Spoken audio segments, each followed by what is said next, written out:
Good morning, everyone. I am so happy to see everyone. Happy Wednesday. Happy March 27th. I hope everyone is doing well. We welcome you to Coffee with Nahara. Um, this session is being recorded and will be available at our Nahara YouTube channel by this Friday. For those who do not know me, my name is Janet Borland. I am the Association Director for the National Native American Human Resources Association. And for those who are with us for the first time, Nahara is a nonprofit organization comprised of HR professionals and tribal leaders working for a Native American tribe.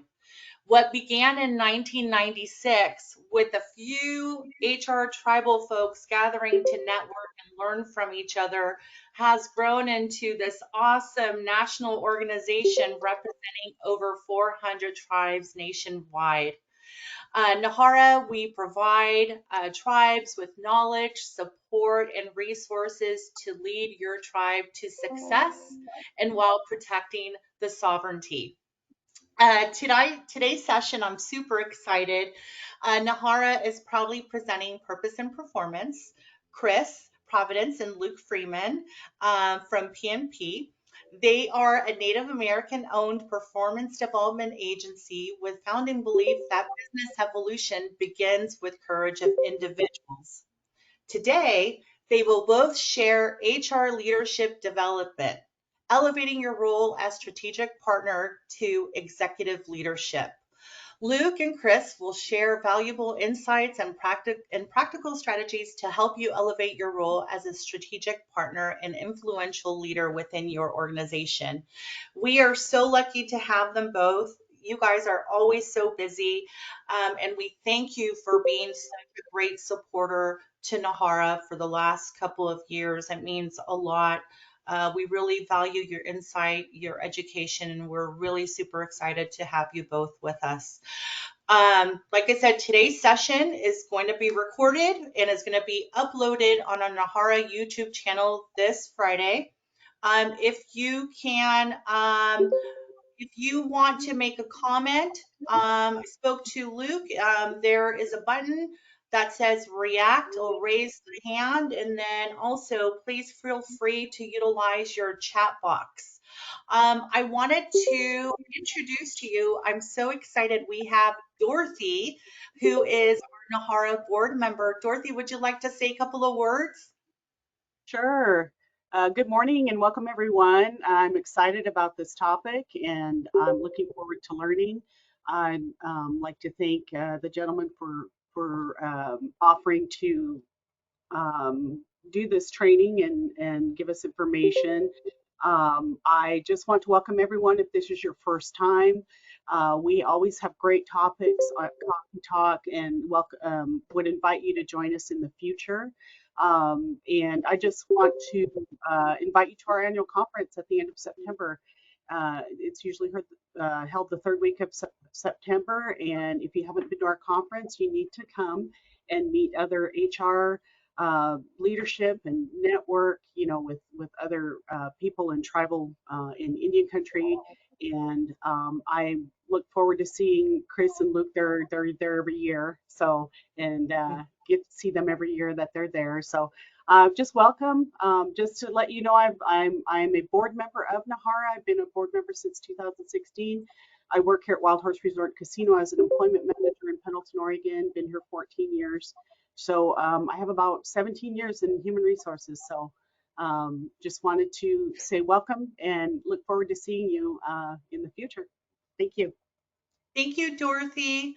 And also just wanted to let you know if you are THRP certified, Barb Griffin will be notified that you attended this session so you can receive credits towards your THRP. So once again, Luke, Chris, I hand it over to you and super excited for this session. Thanks so much, Janet.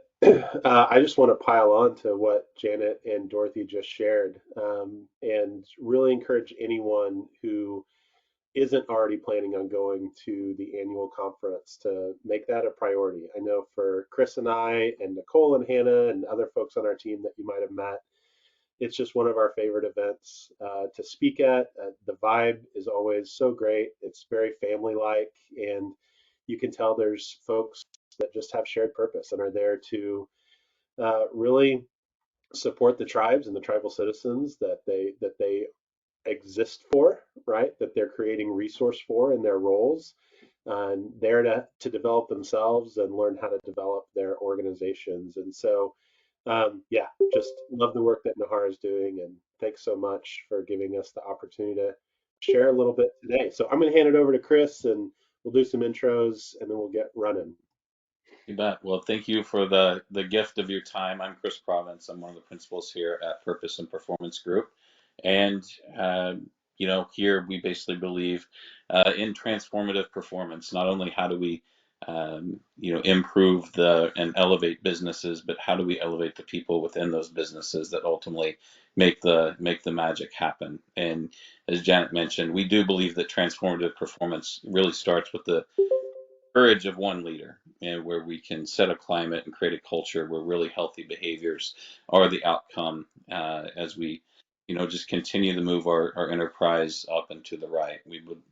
We believe in deeply human experiences that connect people as we do meaningful work every day, and really look to build best practices um, with context from your specific organization, your purpose, your values, your strategic framework, and ultimately doing this to provide really sustainable and vibrant communities that elevate the performance of their business. Yeah, a little bit about us. We're both located here in Tulsa, but our team is across, kind of scattered across the U.S. We've got three teenage boys, and wife. And I am not a member of a tribe, but my wife and all three of my boys are members of two different tribes. So I'm a direct recipient of the good work that you all are doing, and love getting to spend time working with tribes, tribal enterprise, and organizations across the country.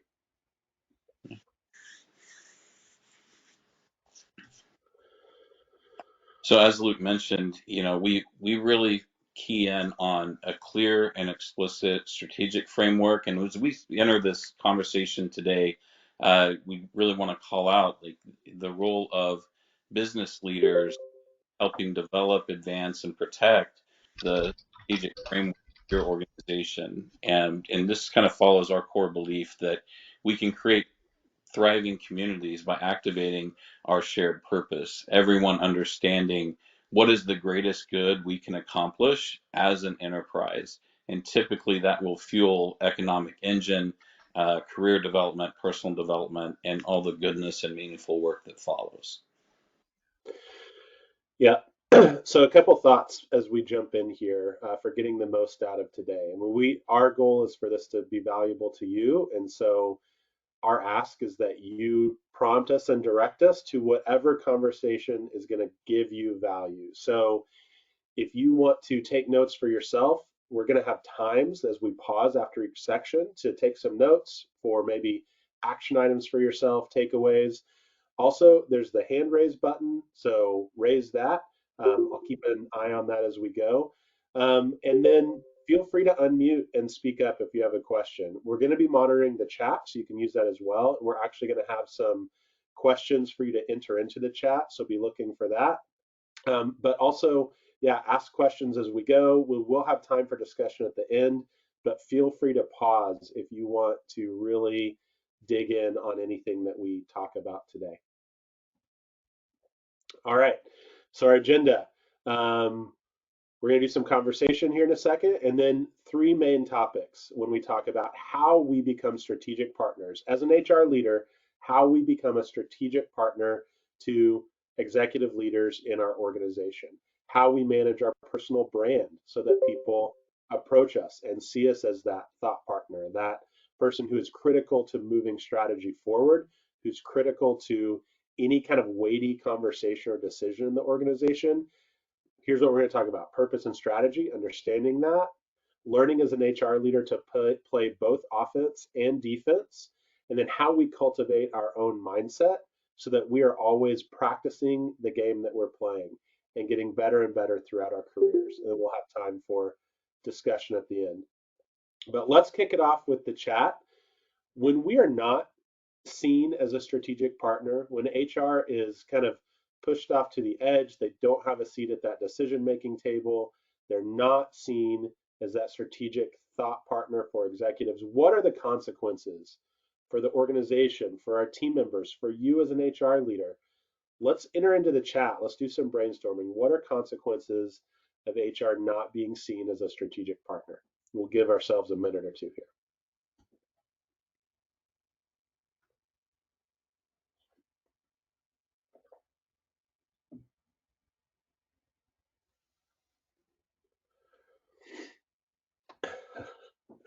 Lawsuits. Yeah, and Barb says less cohesive organization. And what else? And feel free to come off chat too if people have thoughts. You don't have to use only the chat.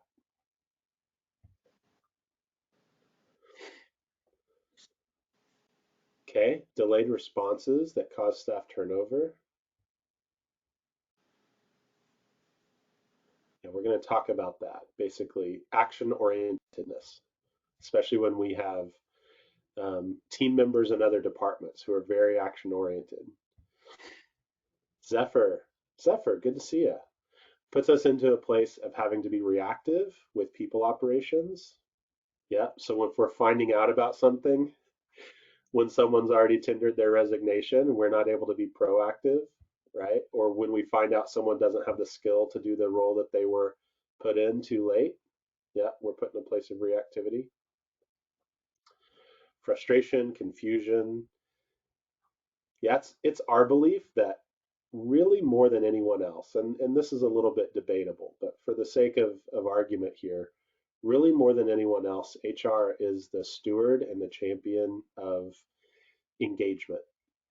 And if there's a lack of engagement across the organization, if we're seeing those high levels of frustration and confusion, hard for the buck to go somewhere else in a healthy organization. The HR really should be owning that and proactive there.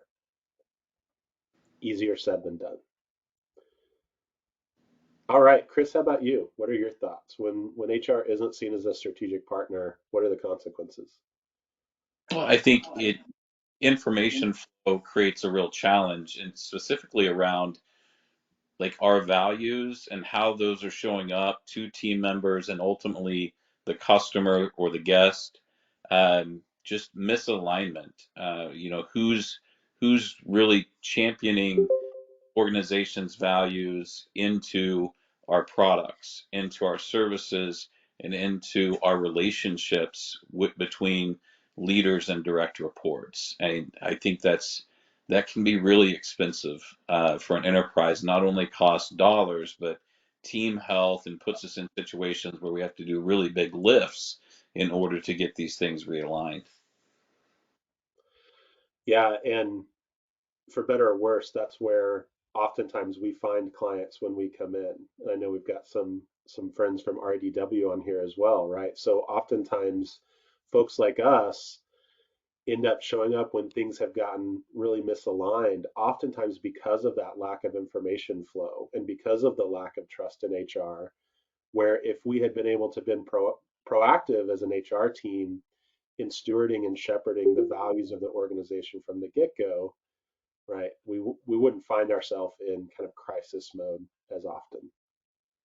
Yeah, and I think a good litmus test for that, and maybe something for everyone to take back, is to say, are we showing up to every customer and every team member as the organization we know ourselves to be?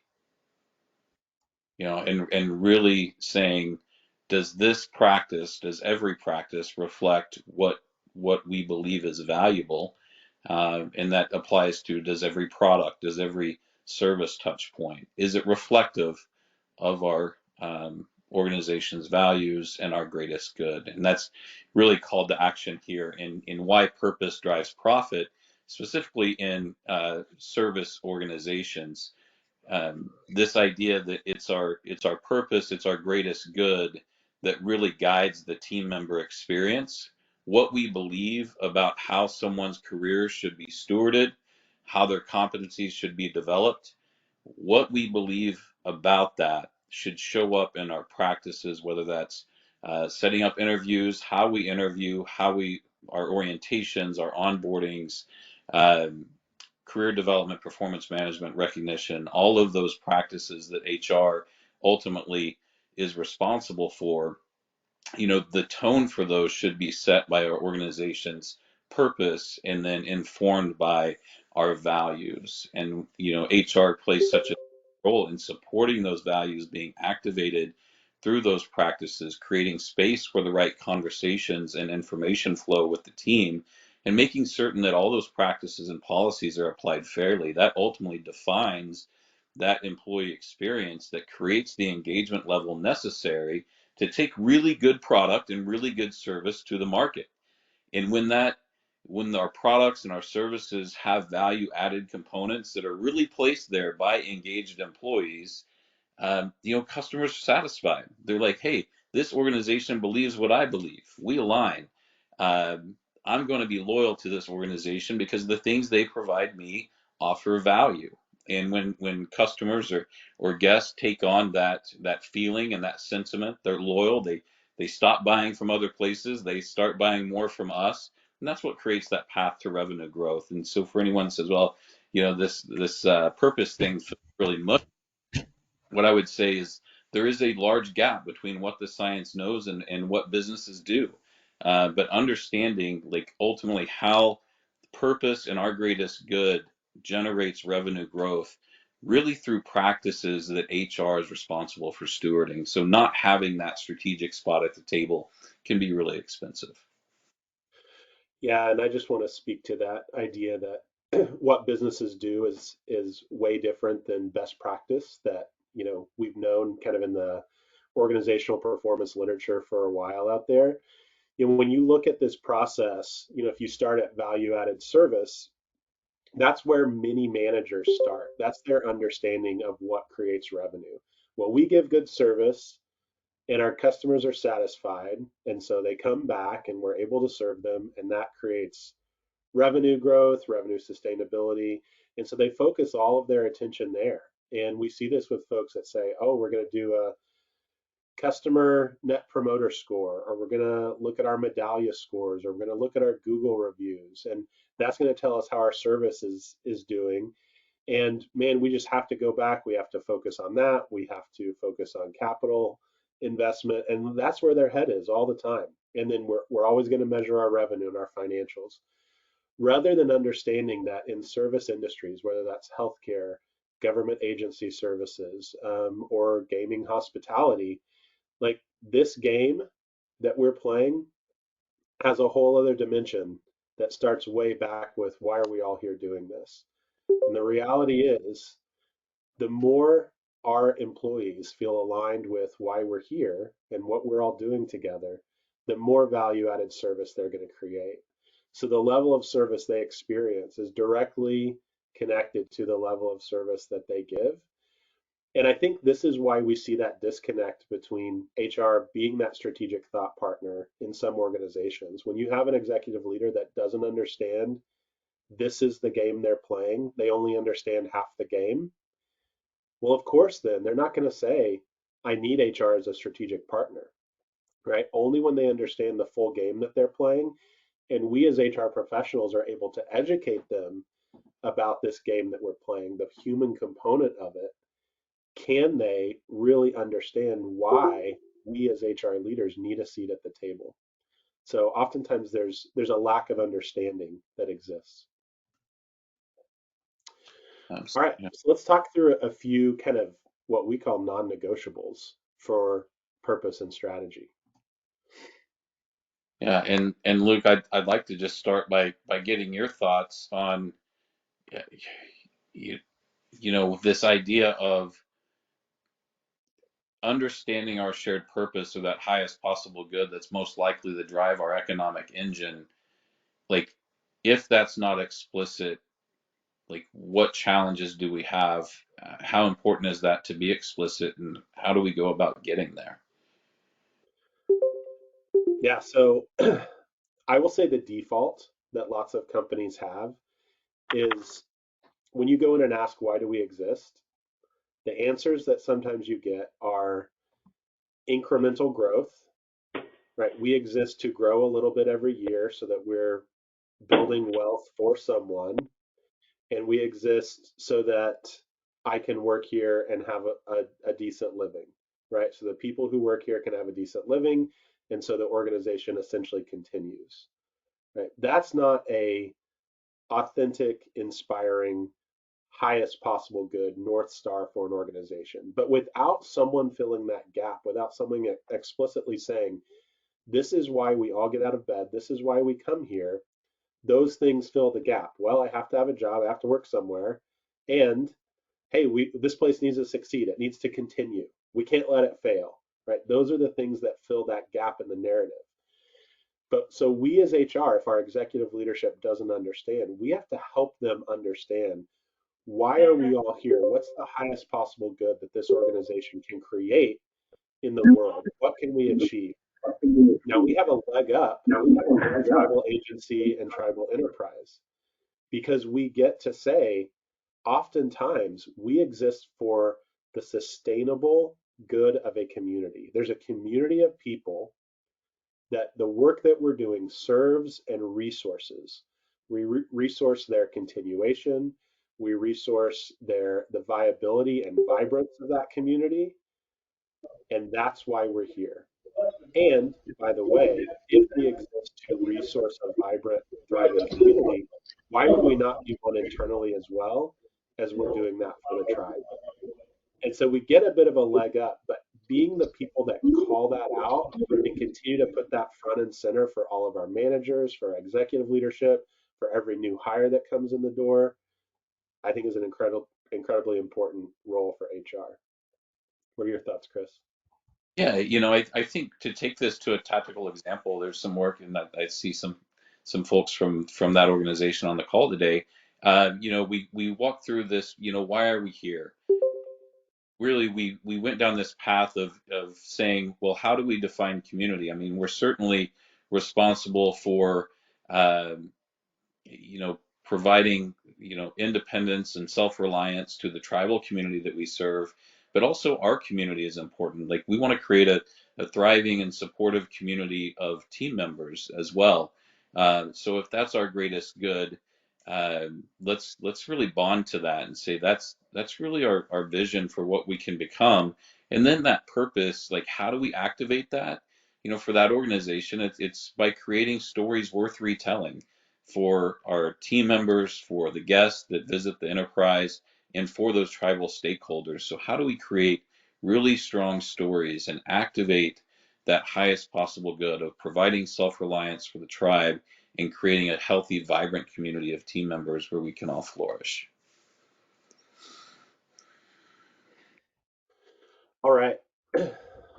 Well, and then kind of as we kind of start at that space of what's our greatest good. Um, I think another key question here, Luke, is that we can all take back and ask our organizations is, how do our organizational values drive decisions, or how do our values show up in our day-to-day practices and the relationships between leaders and direct reports? Yeah, like everywhere we've gone that is low performing has values on the wall. So putting the values on the wall doesn't ensure performance, right? And it's our role as HR leaders to ensure that they are real, that they actually drive decisions for how we have relationships internally, um, and how we have relationships with guests or with our customers. So, yeah, I think that being real is a hard challenge for us, right? It takes some work. What behaviors align with our values? What behaviors don't align with our values? When we talk about performance management, performance improvement, is it based on actual behavioralized core values, or is it just based on, hey, here's a list of 10 performance, goals for a manager that I Googled, right? It's different when it's something that is authentic, that comes from our values. I mean, Zephyr shared in the chat earlier, sharing the specific story of the tribe upon onboarding with new hires. Well, the values of what we believe here because of this story of, of the origins and the history of this tribe, that should show up in how we treat each other. There should be something unique and authentic about how we do work here together that we manage and actively reinforce with our people. Yeah, and I think a good litmus test is to say if we value something like integrity, then like people being in the loop, being like trustworthy would be important. So we might look at our communications framework and think like, are people kept in the know? Does everyone have appropriate information to execute in their position with confidence? And if we get a lot of decisions that aren't backed up with, here's the reason, here's the logic, if we don't share space to or create space to contemplate and move forward together, then it's hard to say that integrity really shows up in how we communicate or inform decisions. If I have a value around, well-being, and I have a onboarding practice that's only focused on technical skill, like here's how you fill out your paperwork for your benefits, here's our rules, now go learn how to punch the buttons to do your job. I mean, without the social onboarding and really integration to the community, like, can we say that our value is being activated? So, I mean, I think it's a constant evaluation of how our values show up in those practices. So going back and using that question as you evaluate your strategic partnership with executive leadership can certainly move things forward and really emerge ideas to bring to the table. But also, what are we applying these things to? Like, ultimately, what is the shared purpose in these values? What economic engine, what profit model are they intended to move forward? Because different economic engines have different motivational schematics. Manufacturing or production environment very much has a different motivational scheme and a service environment. So understanding the profit model of your organization becomes mission critical. So I think HR, what is the value, Luke, of HR really sinking their teeth into the profit model and understanding kind of what makes this whole thing work?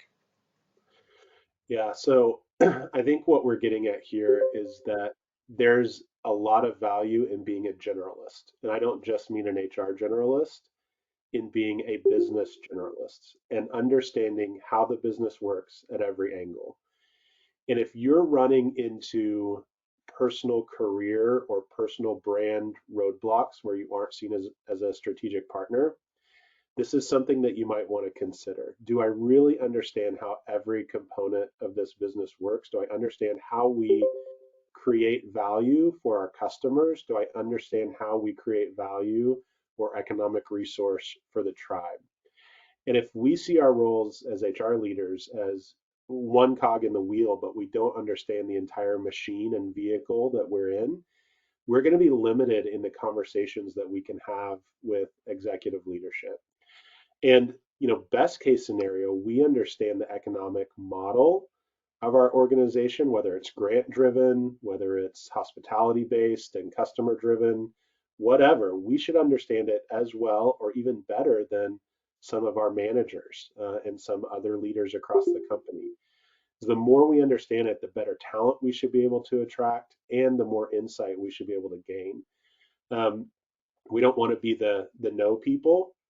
We want to be the okay, I'm not sure if I can do it that way, but help me understand your goal. Here's another way to think about it. Here's another way to meet the goal. And we can only do that if we really understand the big picture. Absolutely. How do we, to understand our part in the enterprise, we have to understand globally how it functions. Uh, but then I think this honest evaluation, when we look at this, like where our our economic engine, the purpose of the organization, how we're activating these values, there's typically some things we need to get better at in order to be stronger partners. So our play in helping identify those core competencies. Yeah, and I think we should have an opinion here, right? And this is where you get into a little bit of that dance that oftentimes executive leaders value people with an agenda and an opinion. And if we have, because of fear or because of political realities or because it's just where we're comfortable, if we have let ourselves get into a position of order taker in HR, it can be counterproductive to us. Our leaders value folks with an opinion. And I think when we look across the organization from our unique perspective as HR leaders and say, this is the thing that holds us back from accomplishing our strategy, we don't have enough people who understand, let's make it basic. We don't have people who understand Excel, or they don't understand our Microsoft suite of products. And so I can't promote people above a frontline supervisor into a management role because they don't have the technical skills required. They didn't get a 2-year degree. They never have had to work with it. We haven't given them opportunities. We have to teach people basic Microsoft suite skills when they're in supervisor roles so we have the talent pool we need to continue to develop and grow. Like, that's a great example of saying, as an HR leader, here's an opinion I have about a core competency that we have to develop so that we can continue to grow sustainably. And it could be any of 20 or 50 things, right? What is it that we need? Do we need financial acumen? Do only executives see P&Ls for departments? And we need director level to start understanding how to read a P&L? Is it something that's more soft skills? We really, in a guest service environment, need to focus on emotional intelligence, and people need emotional intelligence competency if we're going to win against the competition across town. Like, HR should have an opinion and a plan on how we build those competencies and continue to ladder the competency of our workforce year over year and continue to progress. Yeah, and I think really key to that is avoiding kind of this global couch of, well, we need leadership development. And like, okay, do we need to enhance relationships between leaders and direct reports and lean more towards creating coaching culture? To your point, do we need broader based technical skills so people are more efficient at the tools that we provide? Is it more about we need to establish more of a foundation and lean more into a lead yourself type environment where maybe our focus doesn't need to be on developing leaders this year. We need to learn how to lead ourselves and properly orient ourselves in order to better orient the organization. I think all of those things are areas where we can take inventories and go to, kind of take a position at that strategic table so that we're looked at and leaned upon to say, okay, hey, HR has this, they're leading this charge. They're going to be collaborative with us as we continue to drive this initiative forward. Um, and I think that feeds really clearly into this last kind of non-negotiable we want everybody to take away, and that's clarifying HR's role in creating sustainable value for team members and ultimately the enterprise, guests, consumers, players, whatever you might have. So what's that look like, Luke? Yeah, so I don't know if a sports metaphor is the right metaphor here, but I think about every player on the field, right? Let's just say football. They have a clear role in how they move the goals of that team forward. They have a clear role to play. And oftentimes it feels like in organizations, especially where maybe we're stuck in a rut as an HR team, or where executive leadership is having trouble understanding how to relate to HR.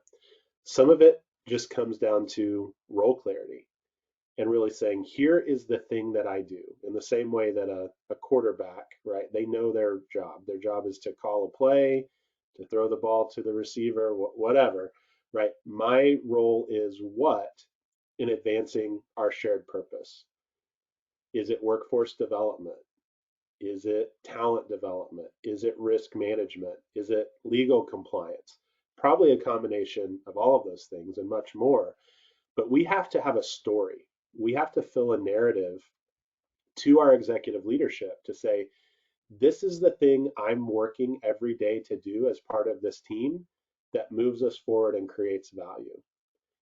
And if you don't see me for a couple days, it's because I'm out doing that thing. I am moving us forward in this clear role on this path to push us towards our goal. Yeah, and I think where we start and finish these takeaways is what we know in, the organizational science is like the highest performing organizations are going to be high purpose clarity and high role clarity. In so those bookends provide some pretty nice lane for us to operate in, and within, between purpose clarity and role clarity, we're taking positions on things that are within our sphere of influence that we perceive can drive us forward, and we have the talent to go in action or have the capacity to reach outside our organization if we need to bring that in. um, any thoughts before we leave this idea of taking these non-negotiables away? Yeah, I'd like to. Are there any questions? Right, you can use the chat bar or come off mute. Any questions around these 5 non-negotiables around purpose and strategy before we move on? And I also see people asking about the slides. On our last slide, we'll have an email address. I'll also put it in the chat. Or Nicole, if you want to pop your email in the chat, and if anyone wants to reach out, we'll send you slides. But we'll also share that at the end. But any questions about these?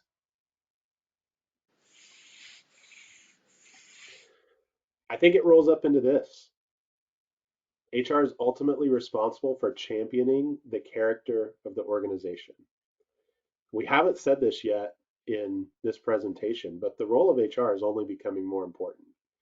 As the expectations of our workforce for a high character organization continue to rise, our role as the champions of organizational character only becomes more important. So for many of us, we're already here, right? Gone are the days when people are okay with trading their time for hours and cashing their check. They want to do something that aligns with their values. Moral injury, there's a lot of work around that. We don't have that in the slides, but it'd be a great thing to Google up and learn about. Moral injury, this idea that I'm asked to do things that I don't believe or I don't agree with morally at work. Like, there's more and more research around that leading to burnout, that leading to intent to leave jobs, right? So our role as championing organizational character, more important today than it's ever been.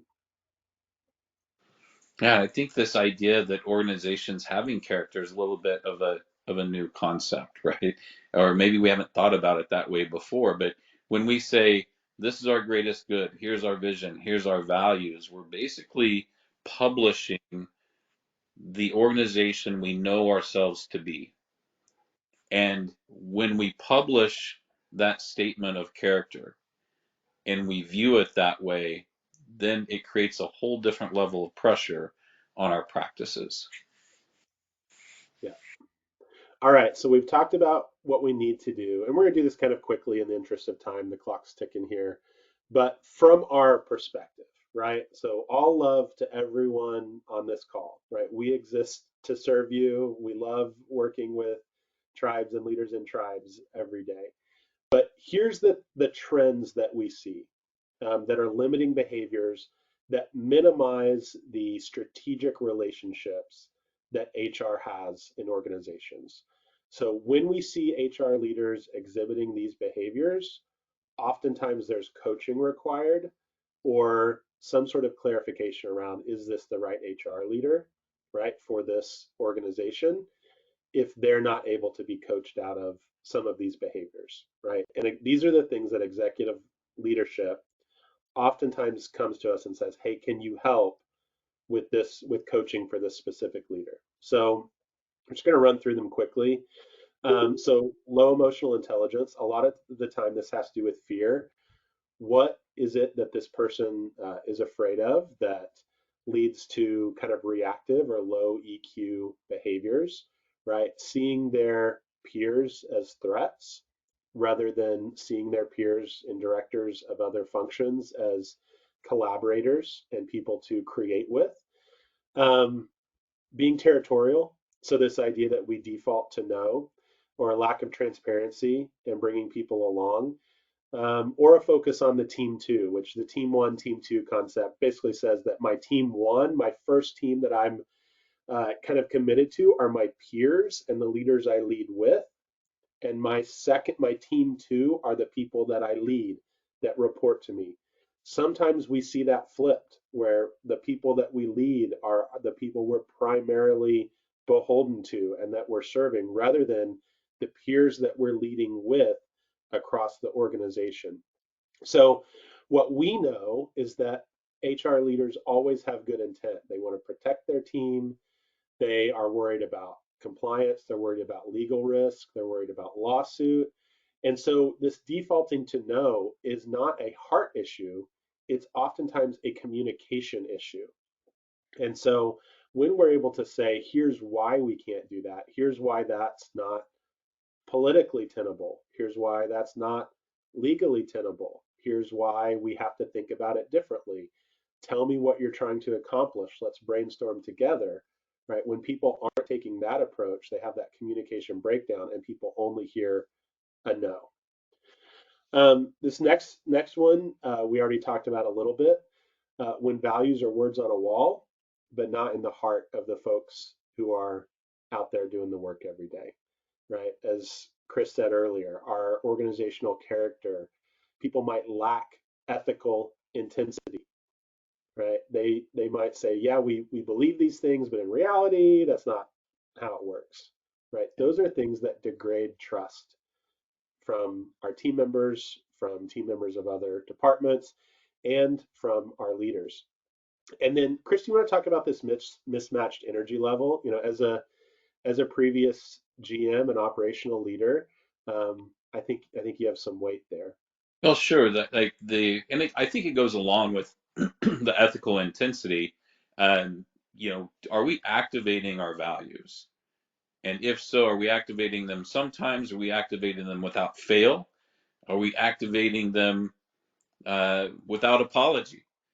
And celebrating those in meaningful ways every day? And are we elevating the energy level of the organization through activation of our organizational values, elevation of our character, elevation of our reputation? And most enterprises move really quick. And HR, historically, we have a lot of um, risk management compliance function, which is typically not something that's fast. So we have a lot of mismatched requests where the operation is moving really quickly and HR struggles to match the pace at which the operation wants to go.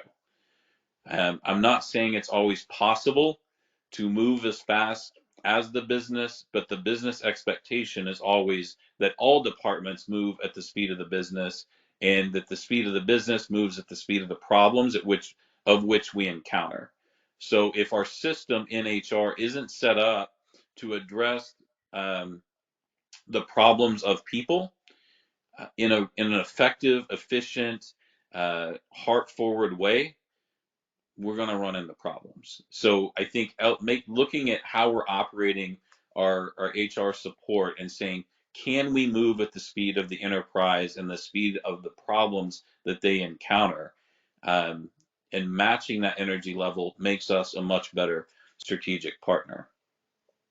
Yeah, a real life example, and this isn't true for every type of agency or enterprise, but for a lot of them, when they get to a certain scale, we start hearing complaints about, hey, I had a personnel issue at 11 o'clock on Friday night.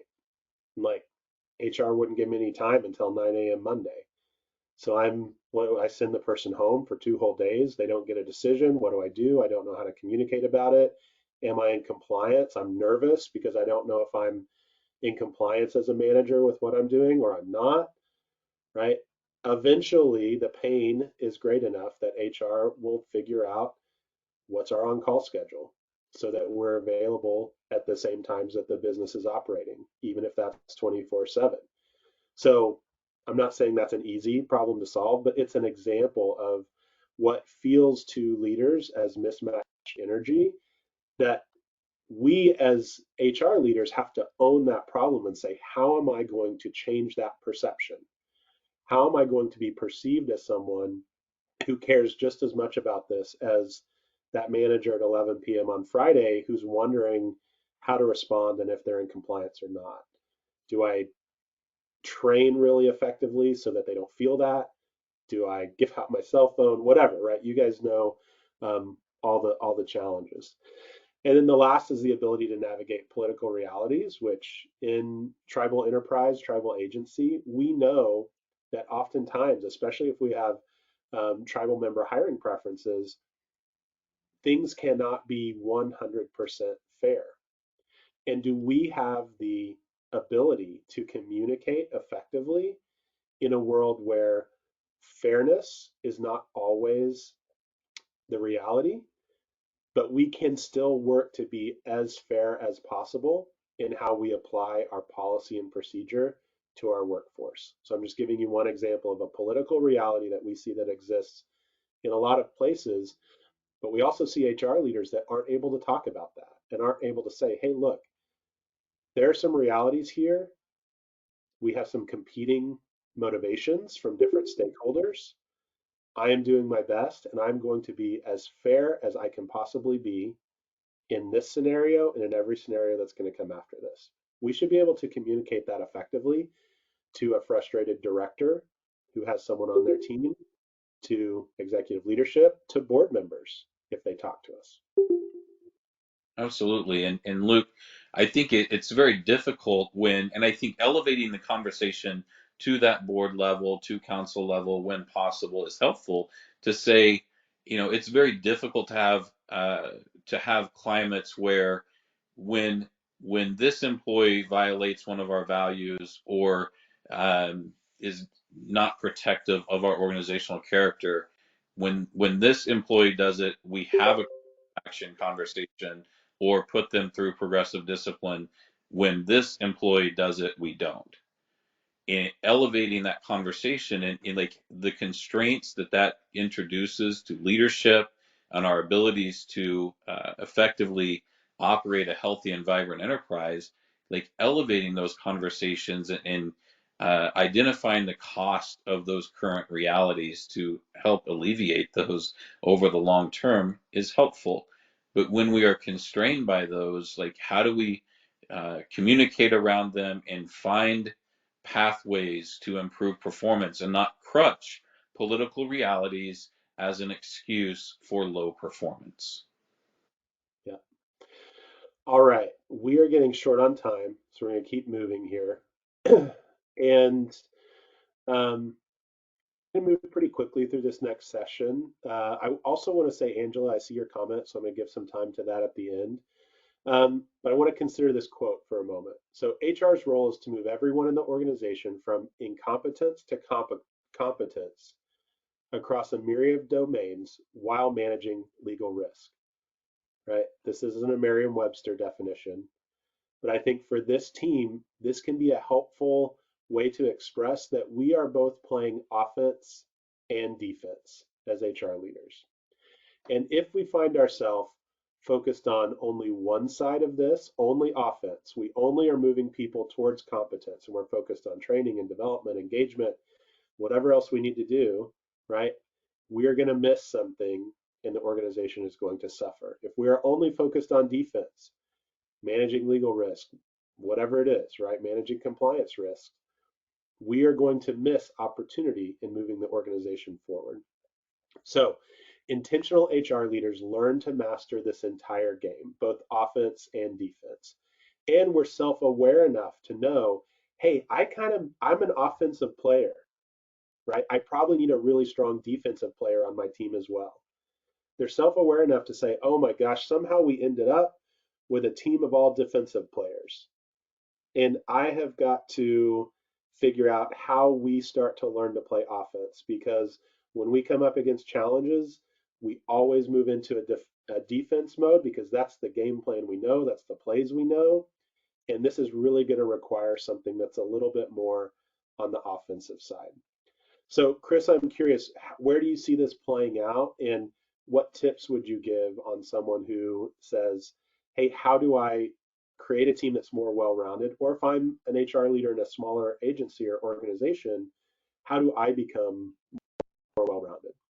Yeah, I mean, I think when we're smaller, like being a generalist is helpful, right? And kind of expanding our skill sets into multiple areas. I think when we're larger organizations, we have the, somewhat of, we have the opportunity to say, here's my defensive team members, and here's the ones that play offense, and there's more specialization, and there's pros and cons to both of those setups. But, this idea that we're championing the organizational character effectively, partnering with operations and marketing to create a vibrant and potent brand, a brand that can recruit talent, a brand that is a career accelerator, a brand that customers are excited to be a part of, right? Like that's the offense. And so having that growth mindset that, man, tomorrow can be better than today, and we're just going to keep moving this thing forward. And meanwhile, like having that defense in place to say, yeah, we also have to protect all the work that we've done and the good and meaningful work we're going to be doing into tomorrow. So our policies have to be tight. We can't put ourselves at risk or end up in, to be known as a place that exits people in non-compliant ways. Um, the but I think the biggest thing is the mindset, Luke, to say, I'm here to create and protect a vibrant, sustainable community. And team one, those are my partners who I collaborate with at a strategic level to create paths for that to happen. Yeah. So I know this is a challenge for a lot of us, right? When we're trained in HR, and I'll just say for the last, let's call it the last 40 years, the training we receive in school, in certifications, if you go to a SHRM conference, you're going to see more defense, right? There's going to be more focus on how do we protect the organization we're a part of.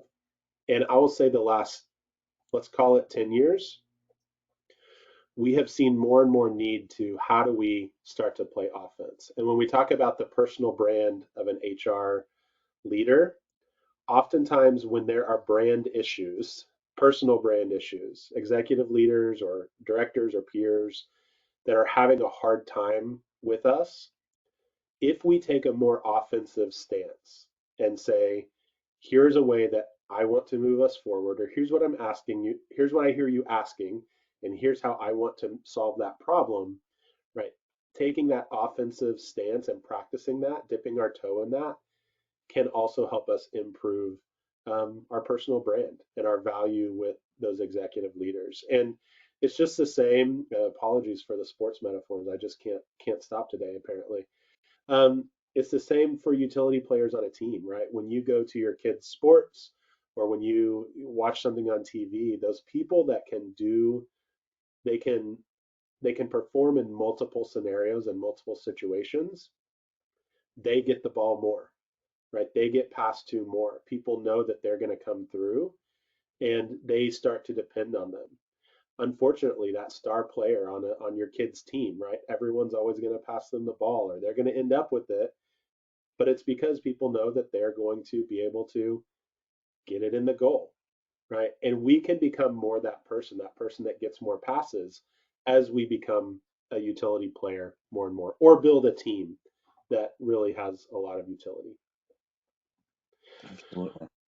Okay, the last thing that we're going to talk about is mindset.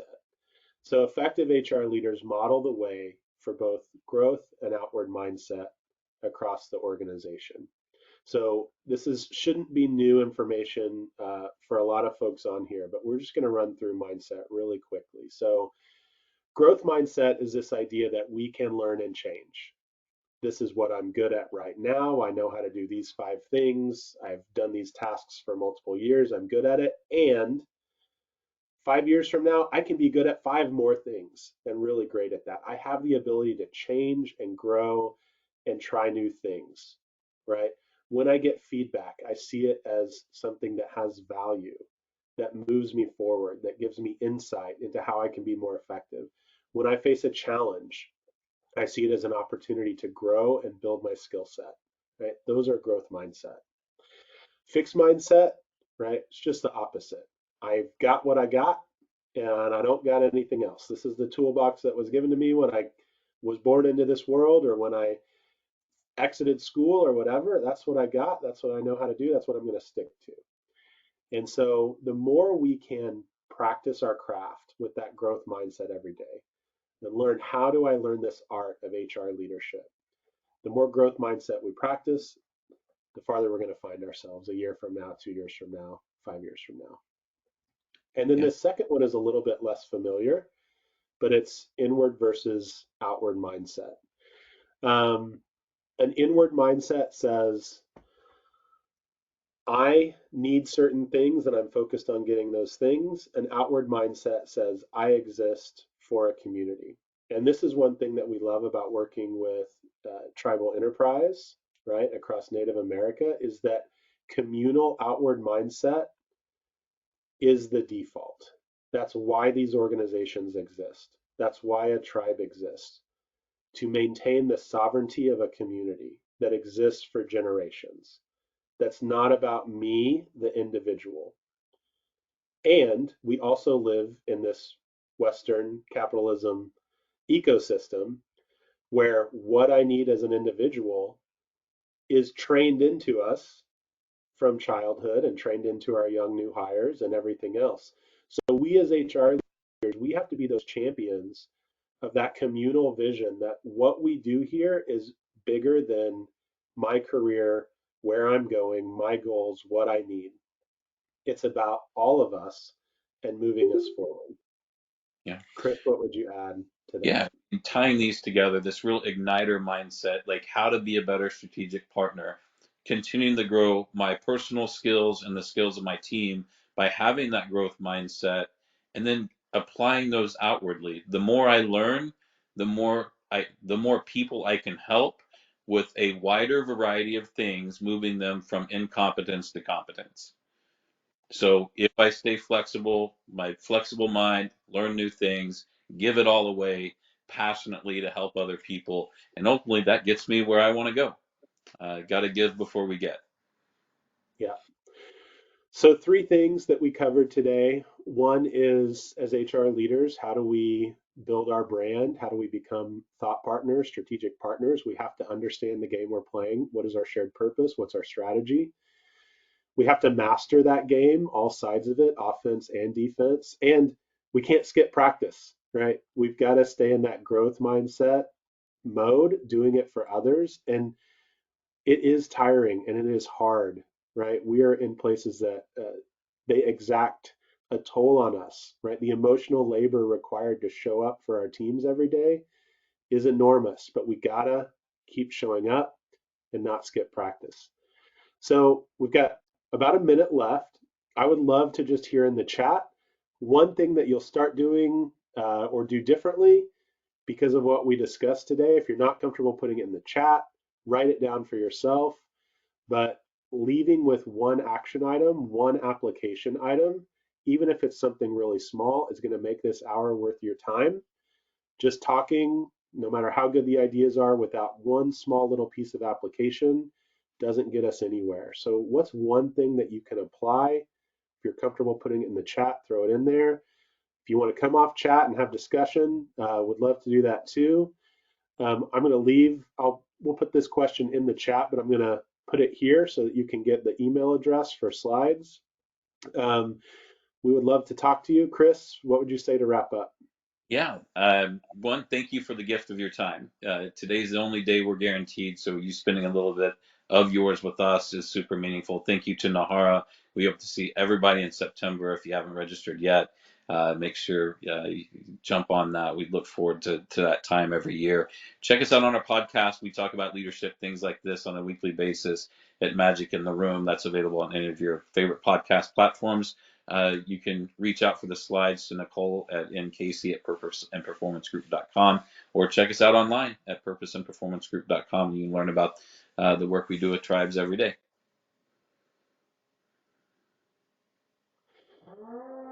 Yeah, thanks so much, everyone. Really appreciate the time. Janet, what you got for us?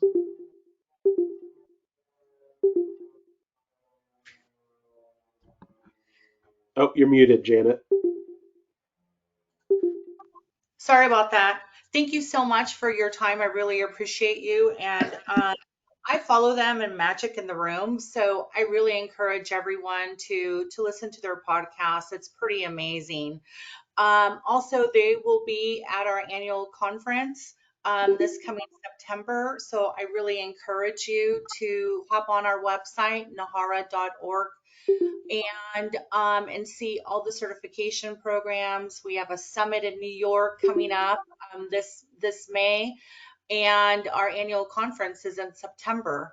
So once again, thank you to Purpose and Performance Group. We truly appreciate you joining us today. And thank you all for joining in and tuning in today. And let's have a great week. Thank you all so much.